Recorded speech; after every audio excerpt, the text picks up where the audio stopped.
Hello and welcome along. I'm Kiri Bloor and this is the home of British motorsport. We're here at Silverstone for round 2 of the Lotus Cup UK and the Lotus On Track Elise Trophy for an epic 60-minute race with 57 cars on the grid. Both series will join forces for one race. But later on in the programme we'll be also in Dijon for one of the best races in our Lotus Cup Europe series. Now, qualifying has just finished and we're in the pits to find out how the drivers feel about being part of such a big grid. So let's get in there and find out more. I don't know, I've never been in front of a large grid like that before, but I'll tell you later. It was definitely pretty busy out there, but actually people were pretty well behaved and let the faster cars through, so but it was tough to get a clean lap. Yeah, it's good. There's always someone to have a good battle with, no matter where you're on the grid. It's always good, yeah. Qualifying 4th or 5th is pretty good. You don't really want to be on the front here with such a big grid. So yeah, looking forward to the race. First in class for production and Elise Trophy, so looking good. It's good, there's plenty of space for everybody, but it's also a bit intimidating when the fast cars go past. The cars are lining up behind me for the first race here at Silverstone. The Lotus Cup UK and the Lotus On Track Elise Trophy join forces for one 60-minute race on the GP circuit and over 3 miles per lap. So let's see how they get on. 54 of them due to take the start, and in pole position it is Adrian Hall, runner-up in round 1 of the season. He shares the front row with Fabio Randaccio, and then inside of row 2 is Adam Balon, victorious in the first race of the year. Foremost of the production runners is Fulvio Mussi, who qualified ahead of Jason Baker and Adam Gore. I always expect to see Stuart Plotneck going well, as he lines up in 26th position, the former star of MG Racing, and then Scott Mansell, who shares the car with Nick Pink. Mansell, a star of the Euroboss Championship, moving to Lotus Cup UK for this season. Further back, well, Gisela Ketveld, Ollie Hancock, we can expect to see them climbing through the field, and unfortunately Jack Goff, who should have been there at the back of the pack, isn't. More mechanical maladies for him. So the field heading off on this formation lap as they stream down Hangar Straight for the first time. As ever, to explain, there are essentially 2 races in one here. We've got the cars in the Supersport Championship of the Lotus Cup UK. They are the modified cars, the 211 Exigence class and the open class. And then the production championship runners, bolstered this weekend by this being a joint grid with the Lotus On Track Elise Trophy. So there's everything to race for throughout the field as the front of the pack heads through Luffield. We're about to go racing here at Silverstone on the Grand Prix circuit. What a race we have got in prospect. And still the field coming through Brooklands and Luffield as the front row of the grid. It's the all-white car of Adrian Hall who's got pole position. It's the white car with the green stripe of Fabio Randaccio alongside. They sprint towards Copse for the first time, and it's Adrian Hall who tries to turn in the lead, but it's Randaccio who's got the advantage. Then it's Hall in second place, Adam Balon in third as the rest of the pack streaming through Copse, sprinting on towards Maggots and Beckett's. Fortunately, they're all cleanly through, and Randaccio had a difficult time at Snetterton. He was quick, but mechanical issues got in the way. Now out at the front of the pack, but Adrian Hall looks to challenge through Beckett. That's a brilliant move from Hall. If he can make that stick, very, very brave. As we catch a glimpse of Fulvio Mussi at the front of the production class battle. As the Lee Brooks Phill Capstick car moves up through the order. Randaccio's repassed Hall down the Hangar Straight. So it's Randaccio from Hall, then Adam Balon from Jonathan Walker, who has got away well in the early stages. The pack all looking to gain position in the Hangar Straight. It's a great opportunity to slipstream those around you, and that's what we're seeing as Neil Stotter gains a place through Stowe Corner. Adrian Hall taking advantage of the slightly slower run through Vale and Club just to get back onto terms with Randaccio as they accelerate past the wing pits, houses the Formula 1 cars, British Grand Prix, and then on towards the ultra-fast right-hander Abbey in car with Fulvio Mussi. He is leading the production battle as things stand. He's mixing it very nicely with some of the Supersport runners as well. On the brakes into Village, and again Hall closes up on Randaccio.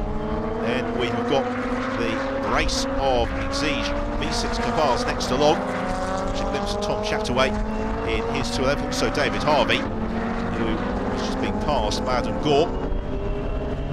The pack will try trying to assert position in the early stages of the race. It's very tricky with so many cars, actually, just to get yourself into a rhythm, find a little bit of clean air and let the race unfold. As once more, Randaccio struggles to quite clip the apex on the way into Brooklands. It gives Adrian Hall, who seems to have got the heat into his tyres much quicker, the opportunity to close up through Luffield.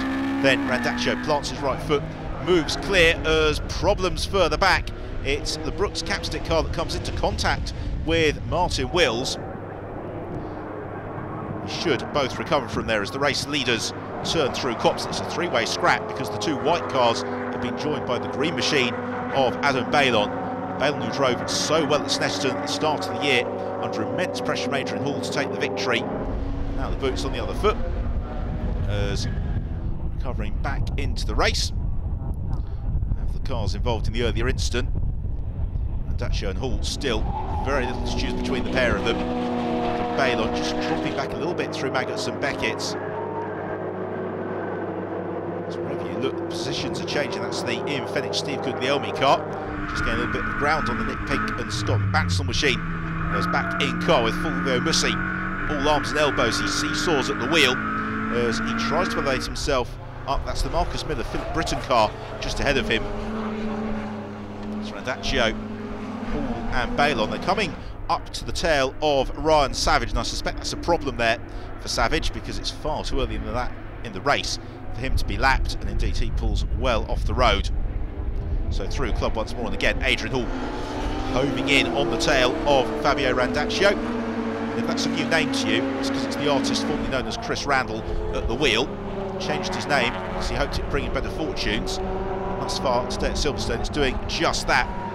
Steadily climbing up the order there, the bright blue car, that's Thomas Kasperich, as he elevates himself up through some of the production championship runners. And this is one of the beauties of the Lotus Cup UK and Lotus on Track of these trophies. You've got drivers of such varying experience through the field. There's always somebody to race with, and you'll see competitors steadily moving up through the grid as they gain experience. Back in car with Mussi, who is really pushing it.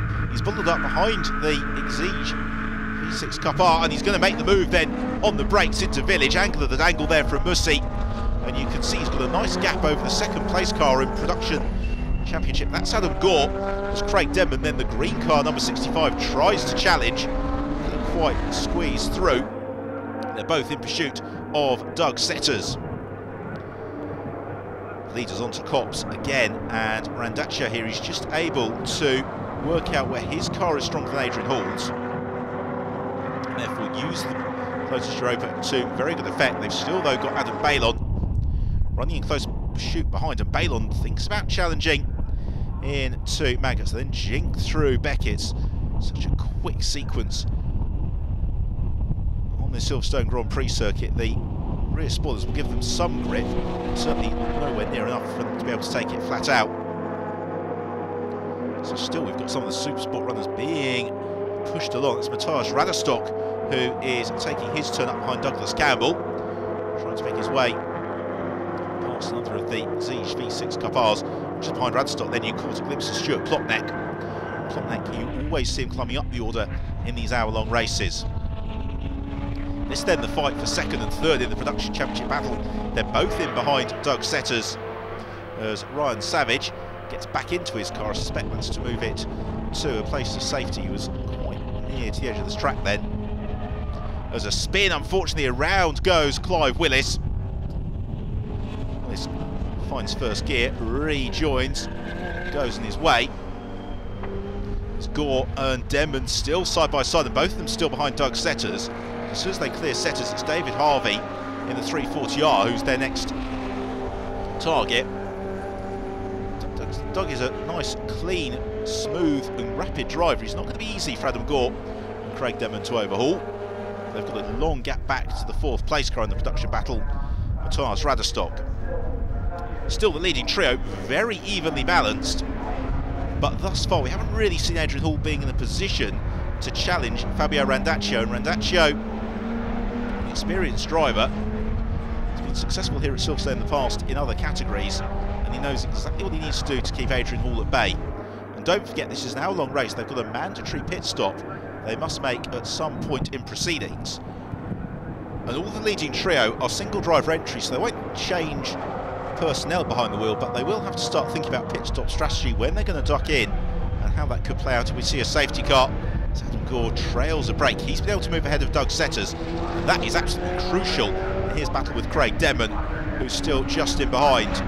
Gore, who was very rapid at Snetterton, but was waylaid with mechanical misfortunes. We look to get a good result today, but there is the production championship leader, number 4 car of Fulvio Mussi, who has still got a good number of the Supersport runners between himself and Adam Gore, who is repassed, as you saw, by Doug Setters. Also making good progress is Matt Bartlett in the 13 car. He moves ahead of Craig Denman. And generally the quicker of the production runners might be faster through the corners, but on the straights they'll always be overhauled by some of the Supersport cars.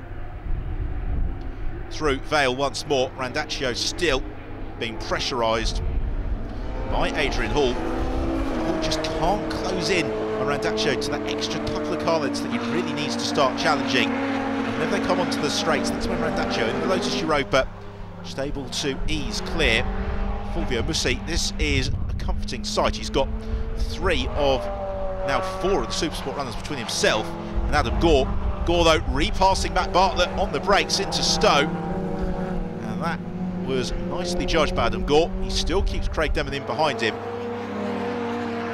Denman, who will be changing over mid-race to John the Master. Adam Gore, though, going the whole distance single-handedly. For Adam as well, don't forget, this race is around the Lotus on Track Lees Trophy, which in 2014, for the first time, is a championship. So we'll be looking to pick up points for that as well.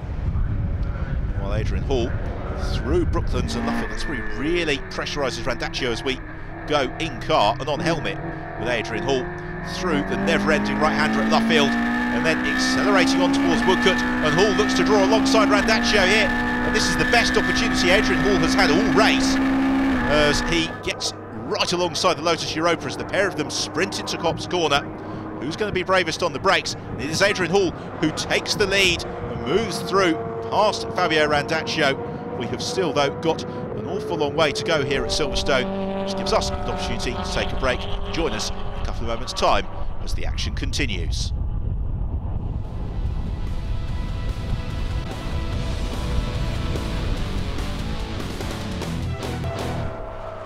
Welcome back to Lotus on Track. We're here at Silverstone for a combined race, the Lotus Cup UK and Lotus on Track Elise Trophy, and this is the battle for the lead between Adrian Hall, the all-white car, and Fabio Randaccio, the white machine with the green stripe.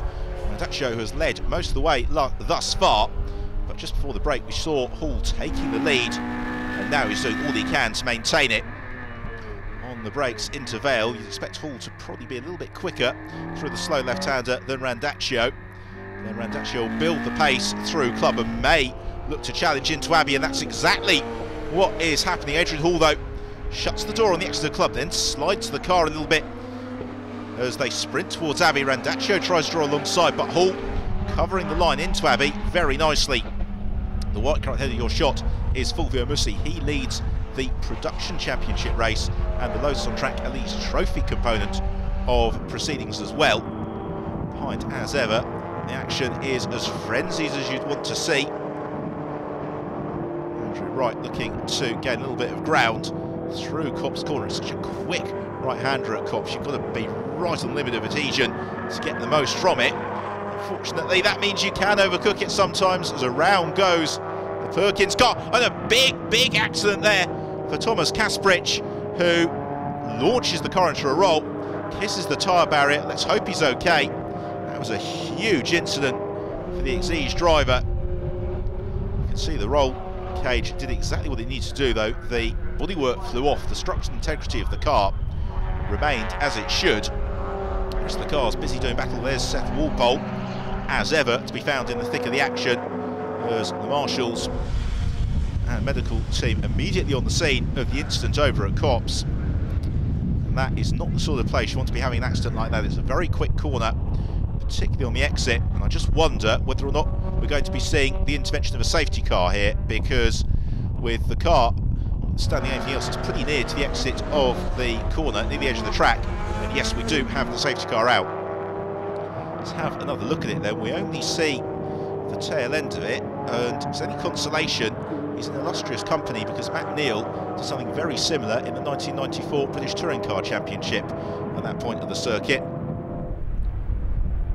So the safety car is out. The race clock, of course, continues to tick onwards. There's going to be a little bit of jumping of orders to be done, and it's a long lap here behind the safety car, which just begs the question, are we going to be seeing the pit window opening? In the meantime, the world-class Marshals medical team at Silverstone doing exactly what they do best, and that's getting in attendance very, very quickly. They always pay utmost care and attention.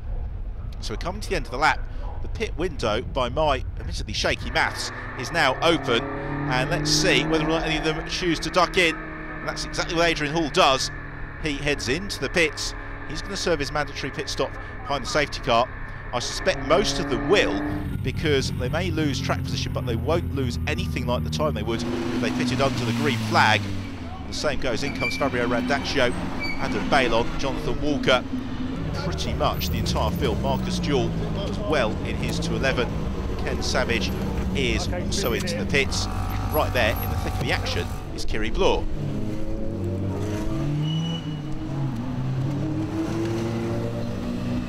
We are currently in the pit lane as nearly all the cars are pitting because the safety car is out. To explain what happens, the cars cannot pit until the first 20 minutes of the race are up and cannot pit in the last 20 minutes either. Now each car has to do a mandatory 3-minute stop, so let's see the action because it's certainly chaos out there. Very crowded pit lane, as you can see.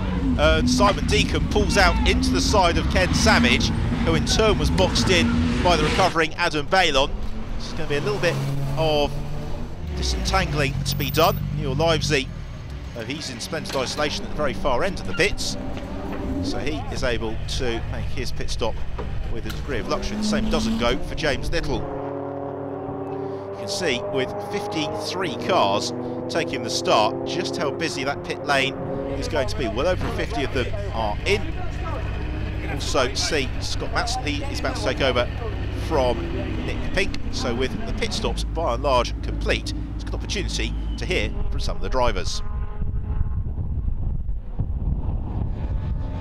We weren't sure whether the pit was right on the cusp of the safety car window opening, so it was touch and go whether it was worth coming in or not, but with the safety car staying out for another lap and the car still on the track, I think the safety car's going to have another lap or two before he comes in, so it was worth doing. It was a bit chaotic. It was like, you know, Piccadilly Circus. But we managed to find a spot, and everybody's keeping out each other's way. So we've got clever guys in our pit. We decided to go down by the F4s and missed some of the carnage. But I understand up here there were cars bashing into each other as well. For me, just driving into the pits is fine. I just get out of the car and then the team do everything else. It seemed like chaos in the pits. A couple of cars I think came together, but yeah, for me it was fine. Well, very relaxed Phill Capstick then. His work is done for the day. For those on track though, it's about to get very busy once more because the safety car about to peel in, and this is going to be somewhat lively. They're all a little bit out of sequence with each other. We're in Carr with John Walker as we go green once more. He sees Fabio Randaccio to his right. He sees Mark Yates to his left. He goes between both of them into Copse Corner. He's in pursuit of Chris Setters, and talk about gaining some places in the sunshine here. That's brilliant restart from John Walker. He's got Adam Bailon looking to follow him through in the lime green Exigence V6 Cup R as well. But it's Walker to the fore in a big instant behind as Seth Walpole and the Marcus Miller Philip Britton car clatter into the concrete wall, and that's a very, very nasty instant indeed on the Exeter Woodcut. Let's hope both drivers are okay, and I suspect that the safety car, as soon as it went in, is going to reappear once more. A lot of damage will have been occurred, not to mention all the debris across the track. And once more, let's hear from Kiri, who's at the scene of the incident. This certainly seems to be an action-packed race. What's happened now is on the restart on the exit of Woodcote, two cars have come together, and as you can see behind me, the car is still against the wall and the yellow flag is out. So the safety car once more scrambled. There's going to be a degree of recovery to be done. Pleased to see the drivers out of the cars and okay. Much the same can't be said for their wallets though. And as ever, the brilliant Silverstone marshals have cleared the incident, and Fabio Randaccio using his experience to build a big advantage as the safety car about to peel in. They've got the Jackie and Chris Perkins production Elise between first and second place in the race overall, and therefore John Walker, he can't pass till they get to the start and finish line. And Randaccio knows that, plants his right foot, and away he goes. So Fabio Randaccio leads the way, and then we have got in second place the white machine of John Walker. In third place is Adam Bailon, and just in behind Adam we've got Adrian Hall, who seems to have possibly had the worst of it through the pit stops, and then Marcus Jewell, who can always be relied upon to climb up through the order. But with two such lengthy safety cars, this is really going to be a little bit of a sprint to the flag as Randaccio moves ever further clear. John Walker trying to pull clear of Adam Bailon, who's got Adrian Hall making a brilliant move into Beckett. If he makes that stick, that is a candidate for pass of the year from Hall, because there was barely a car's width and he squeezed through. He holds it down the hanger straight.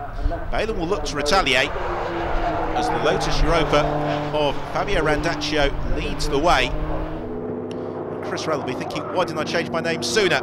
It's a quick spin back of the field for Simon Oakley.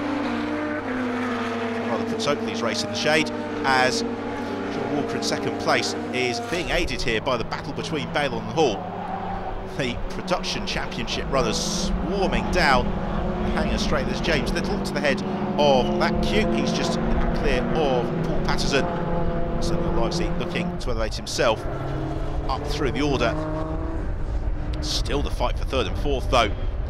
It's getting increasingly ferocious. Adrian Hall now ahead of Adam Bailon through the loop, and then accelerating on towards Aintree and the Wellington Straight. The real challenge though is going to be whether or not they can reel in John Walker quick enough, and they certainly would appear to be doing so. On the brakes into Brooklands, this is where Hall is strongest. We've got waved yellow flags.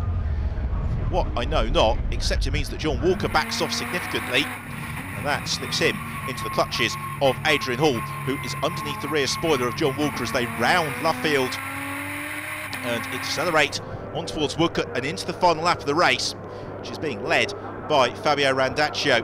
And what about this fight for second position?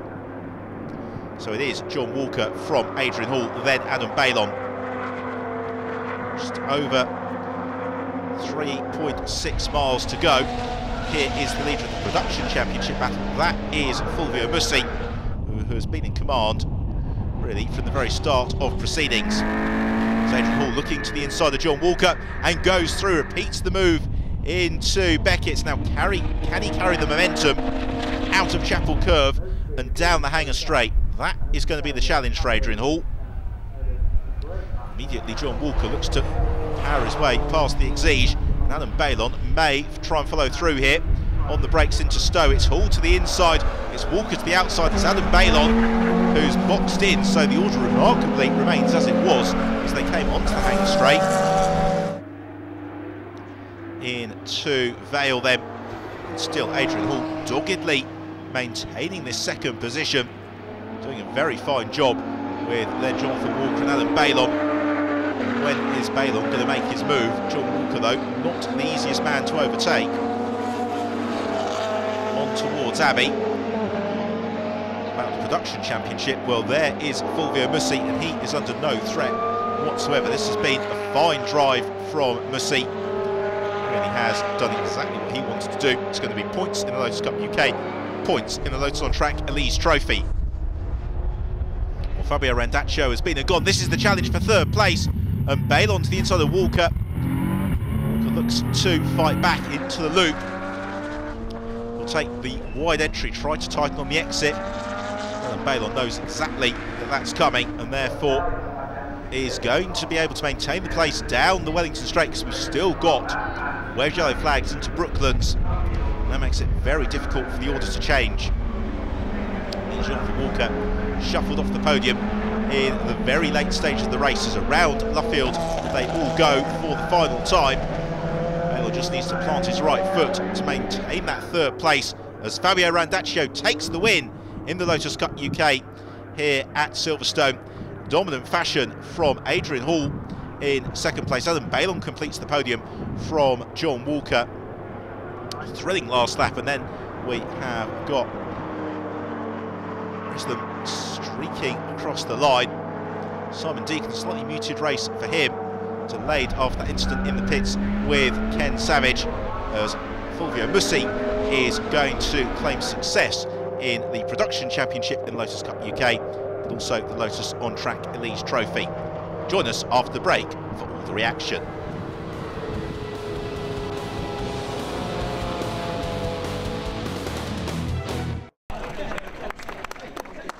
It was very good. It's really competitive, this championship now. We're having a terrific time, and the guys at the front, I mean, there's tenths of seconds separating us, and we're all close but fair racing, so it couldn't be better really. The start was everything we expected, a mix of the two-class cars, some faster cars, some slower cars.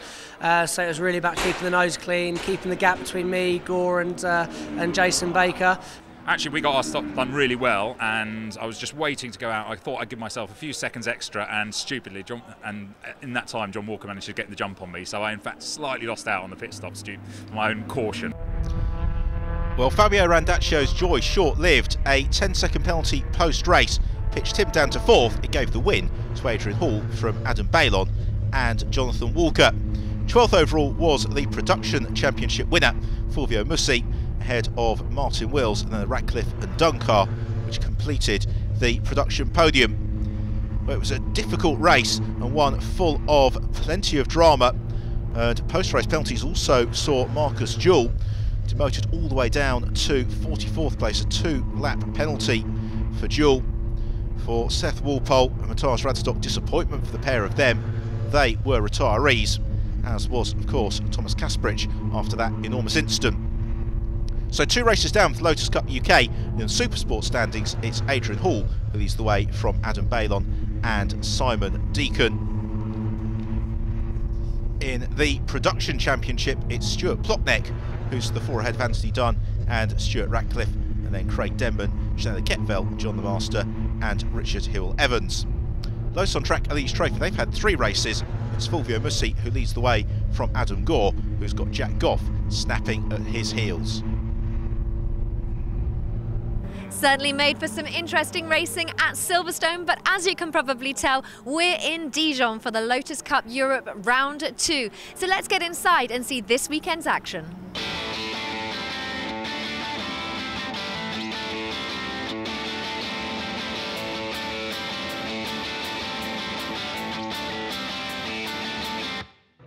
Dijon is one of the favourite circuits for the Lotus Cup Europe team, and of course it is famous for holding the French GP 4 times, and that race that I'm sure many will remember between Villeneuve and Rennie Arnoux, where the cars were side by side.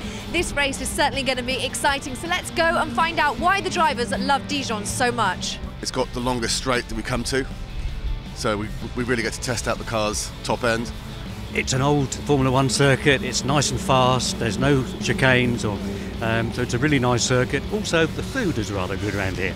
You have to attack, go fast in the corners and sort it afterwards, because if you break ahead, you lose half the lap. And it's just a great circuit to drive. It's race 1, it's day 1 here at Dijon. It is a rolling start for the first race. Of course, they are racing around the old Formula 1 circuit, and Jonathan Walker is in pole, so let's see the action.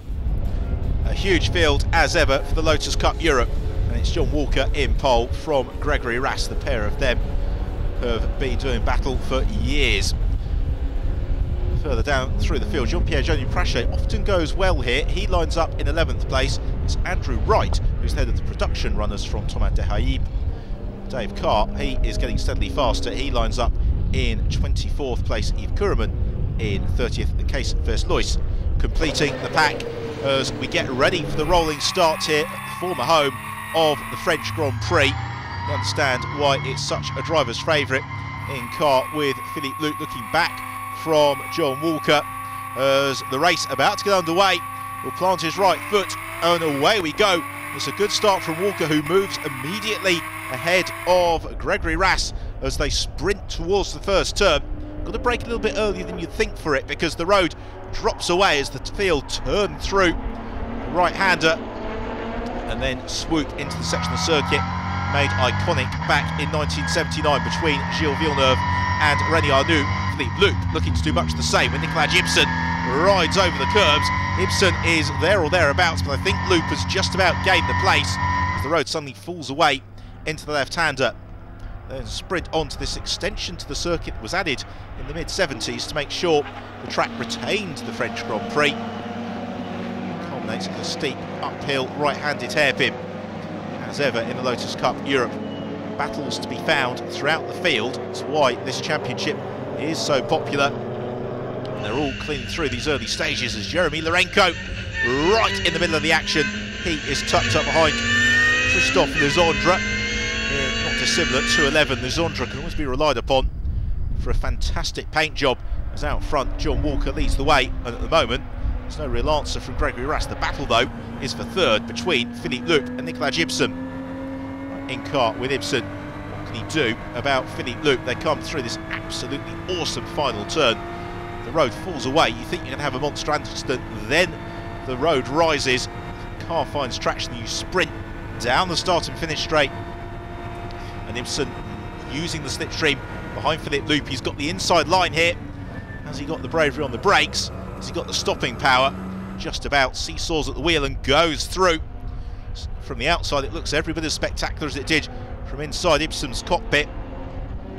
There's Jean-Pierre Janu-Prache looking to gain a little bit of ground. Also David Harvey in his 340R. Xavier Georges looking to challenge Nicholas Walker. This is the battle for 5th and 6th. Through the left-hander, sprinting on to the hairpin. Very strange corner to drive that hairpin because you start accelerating almost as soon as you've arrived at it. And just carry the momentum out. Battling to be found as ever throughout the field. And David Harvey, though, has shaken off the cars that are around him. This is a solid performance from Harvey, who has been a stalwart competitor in the Lotus Cup Europe Championship. In Carr then with Dave Carr right at the top of 5th gear as he moves down to 3rd, looking to gain a place as he tries to slip through. I think he's been able to pass the 211. Back in Carr with Jérémy Lourenço, and he is going to terms here with Nicolas Ferrer in the Exige. Ferrer, though, making life easy for Lourenço. He's driving very smoothly, though. He's looking to put the pressure on, but this is, relatively speaking, quite a short lap. It's just 3.8 kilometres. And therefore, almost as soon as it started, it's over because such a large section of the lap is given over to this corner and then the long start and finish straight. This makes the track very busy. So overtaking opportunities, something of a challenge. Janu-Prache a little bit further back down the order as we have a look at the battle ahead of the production championship between Andrew Wright, number 1 car of Thomas Dehaib. Back in Carr with Lourenço, who gets the power down nice and early, trying to challenge Nicolas Ferrer. Head out over the rumble strip, then into the hairpin, down through the gears. You can see just how steeply it rises. Nicolas Ferrer, though, carries the momentum through. And Lourenço, almost as soon as he's out of the hairpin, he's on to the next left-hander. And he may have been able to squeeze past Ferrer here. Let's see, look to the left of your picture. We don't have a bump, we don't have a white car, and therefore Lourenço gains the place. What a battle we've got in the production championship as well. Andrew Wright, the yellow car, ahead of Dehaib. We'll have to start thinking about the championship as off in the background goes Gregory Rass, and that's a real shame for Rass. So he is, to all intents and purposes, out of contention. And that, at the end of the year, could have a very significant bearing on the championship standings as well. Meanwhile, here comes the Lourenço and Ferrer tussle. Every bit as tight from the outside of the car as it is from inside the cockpit. Now that Lourenço's through, he's not under too much pressure as up to the checkered flag comes John Walker. He is going to take the victory. It's been an emphatic performance, this, from Walker, and he is victorious in the first of the races here at Dijon-Prenois. And after the frustrating trip to Hockenheim, he gets his season very much back on track. So it is the win for Walker, 2nd place for Philippe Loop, 3rd place Xavier Georges, ahead of Nikolaj Ferrer, who did repass Jérémy Lourenço. Production honours going the way of Andrew Wright from Dave Carr, and then Jean Potier after disciplinary indiscretions from Dehaib. Christophe Lezondre completing the finishers down in 27th place. Had a good start, got away after a couple of laps for a few seconds lead, but then I noticed Greg's car parked up at the side of the track. I now know it was a tyre problem that he had, but hopefully we can have a good race tomorrow. Fantastic car. The job by the mechanics is very good, so I'm very happy for the team. I'm very happy to finish third for the podium, final podium, between Exigence with my little car. Yeah, I had a great race with Thomas. We swapped places a few times. We actually both made identical mistakes on the same corner and got past each other. We'll be back after the break with more from Dijon on day 2 and race 2. Day 2 here at Dijon, and the rivalry seems to be going ever stronger between John Walker and Gregory Rass. Yesterday we saw a closely contested race until Gregory Rass had to retire. But it's not just Gregory that John has to worry about. His brother Nick is also working his way through the crowd and looks like a strong contender for race 2. Now in production class, Andrew Wright is certainly proving his weight as perhaps a championship winner with one race under his belt. Let's see what he can do in race 2. In car, Nikolaj Ipsen then lines up in 4th. The red lights go out, away we go, and Ipsen bogs down, puts the power down. He will have left big black marks on the circuit as he loses several places as they sprint towards the first turn. Everybody else cleanly away. And out front it is John Walker once more. Second place is Nicholas Walker. Then we have got Rass, who's under pressure from Xavier George. And Ipsen, he's lost lots and lots of ground. He's got Thierry Verhiest just looking to move past him. Indeed, he does just that in the Evora, and immensely frustrating there for Nikolaj Ipsen, who had been hoping to challenge for the podium. Downhill through the left-hander, he may lose another spot here. Indeed he does. That's Jérémy Lourenço who picks his way past, and that's 4 places lost for Ipsen, I make it, as a result of that start. John Walker though leading the way as he did all the way through the first race of the weekend. So they climb steadily through this right-hand hairpin, very, very steep incline. Let's have a look at the starting car, Jérémy Lourenço. He makes a rocket getaway. You can see Ipsen leaving those tyre marks on the track, and Walker in these early stages being pressurised by Walker. So it's John Walker from Nicholas Walker who's next along in second place. And then we've got Gregory Rass and Xavier George following on in close pursuit as they head down the starting finish straight. We're in car with Jérémy Lourenço, who gets passed by Nikolaj Ipsen on the brakes into the first turn. Gregory Rass there in the Evora in third place. He is going to be very keen, if he can, to move clear of Nicholas Walker as quickly as he possibly can, because that will then give him the chance to challenge John Walker. As it is, Jérémy Lourenço begins to hassle Nikolaj Ipsen once more, and darting to the inside. It's exactly the same place as he got through last time around.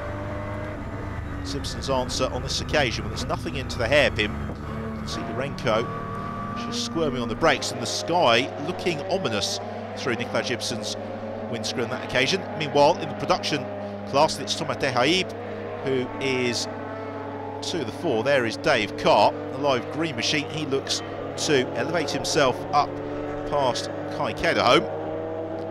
I think he's made that move stick, as it's still John Walker from Nicholas Walker, then the Evora of Gregory Rass. Just wants to get some solid championship points from this race as they accelerate out of the absolutely awesome final turn. It is one of the most satisfying corners the drivers will compete on this season. Down the long start and finish straight, and then into the heavy braking zone for zone 1. Turn 1 rather, as Walker just a tenth or so a lap moving clear of Nicholas Walker. And this is what we've seen Jonathan Walker doing over the past few seasons, is at the end of any given race, when he's led it from the start, his margin of victory is quite large, but it's almost death by 1,000 cuts, because he just eases away a couple of tenths of a second or so each and every lap. It's so smooth but so inexorable. His rivals really struggle to find an answer. Further back, it is a lot tighter. There's Laurent Fevre in the silver machine all over the tail of Dave Carr. This, though, the battle for the lead in the production class, and still Thomas Dehaib under considerable pressure from Andrew Wright. The pair of them have been pretty much inseparable all weekend. It's been very close and entertaining.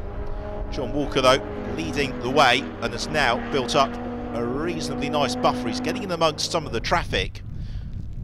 And he's going to, in fairly short order, come on to the production battle for the lead of the production class, and it's beginning to rain. You can see the windscreen wipers then as they headed into the final turn on the lap.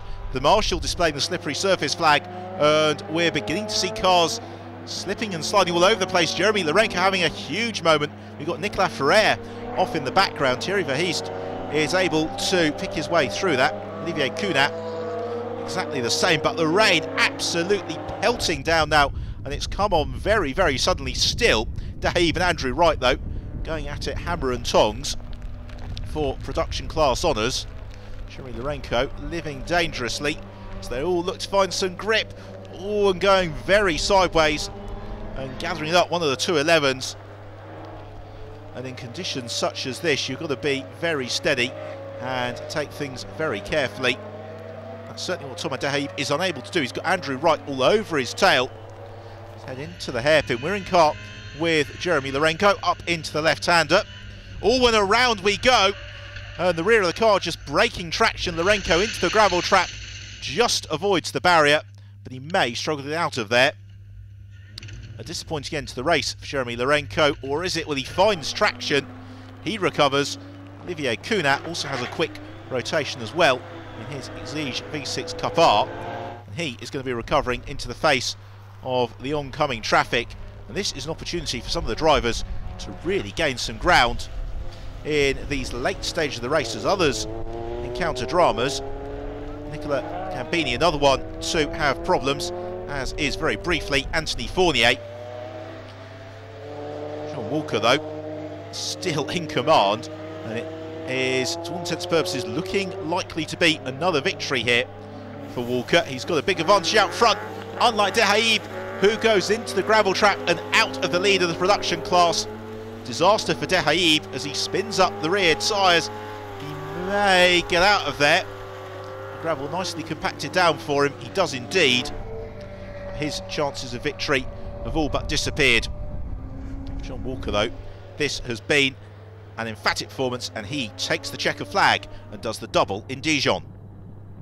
So the victory for Walker, recovering to second place for Nikolaj Ipsen, third for Philippe Loup, and then Nicholas Walker in fourth position. Andrew Wright victorious in the production class from John Packer and Dave Carr. Datum dropping down to fourth. David Harvey, unfortunately, right at the foot of the field on this occasion. Disappointing day for David then. So in terms of the championship standings, it's very tight, 4 races into the year. Xavier Georges 6 points clear of Andrew Wright, with John Walker just 2 points further back. Well, from the rain of Dijon to something very different, returning to the Snetterton circuit in Norfolk for the first running at Snetterton of the Lotus Cup UK Speed Championship.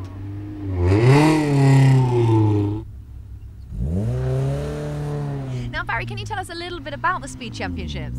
Well, it's slightly different to racing where everybody's out there all together. It's really for people that want to start in motorsport but don't want to damage a car. So what actually happens is the track is licensed for a maximum of 4 on circuit at any one time, and they go off individually purely against the clock.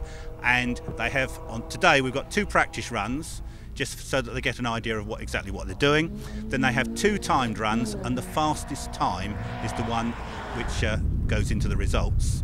Fantastic. And this is slightly different, isn't it? Because it's the first time ever that the Speed Championship has been included in a race weekend. The Snetterton 100 circuit's been used for sprints a lot, but this is a brand new licensed track coming from the start line and finishing off on the Bentley Straight.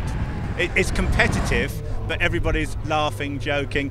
You know, there's no aggressiveness at all that you sometimes get in racing series. So you've just finished your first race in the Speed Championship. How was it? It was good, but you always think you can do better. A lot more grip out there today, so yeah, looking forward to the next one. Can go quicker, more speed to find, definitely. Hamilton just can't get it right at all. It's just difficult. It's just difficult to remember where I'm going. I'm still struggling. I've got a map in my pocket. Yeah, that was cracking. I enjoyed that. It's quite fast and yeah, it's got really good fun. I can't change anything on my car. It's all fixed. All the speed comes from the driver, and that's the weak link in my car. As you can see behind me, the cars once again pulling up for the Lotus Cup UK Speed Championship round 2. Now in round 1, John Lemaster was 1 second clear of second place and 20 seconds faster than last place. So let's see what happens this time round.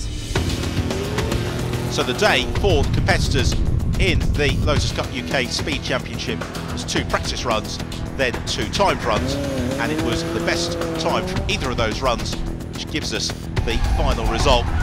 Drivers, as demonstrated by Carr and Harvey, on the absolute limit of adhesion. The course, as Barry Morris was saying, taking up the bulk of the Silverstone 300 circuit, unfamiliar to many of these drivers taking their first steps in competitive motorsport. 2 classes, one for cars exactly as they've rolled out of the showroom, the other for those with some slight modifications. So in terms of the overall results, it was John Lemaster who was fastest, Xavier Brook second, remarkable time in his unmodified car from Chris-La-Roche in 3rd. Many of the drivers sharing cars, so Jack Goff finishing in 7th and Emma Newman in 19th. Well, that was the same vehicle. It was Colin Towns who completed the field just behind Karen Harvey. So happy drivers celebrating the podium. Difficult run. My last time run come out of Palmer's and engine just cut out. So I coasted down this straight. So I'm very pleased and relieved to still be on the podium. That's for sure. But it's been a great day. Really enjoyed it. That was good fun. I think I had a bit of an advantage over some of the other guys because I raced here yesterday in the Cup, and so I knew the track really well. And some of these guys had never been here before. So, but it was really good fun. So 2 rounds in, it's Xavier Brook who leads the standings, 6 points clear of Rob Clark, with Guillaume Kerbel in 3rd, just a couple of points clear of David Pollard. Well, that's it for Lotus on Track this week. Join us in a couple of weeks' time with all the action from Rockingham.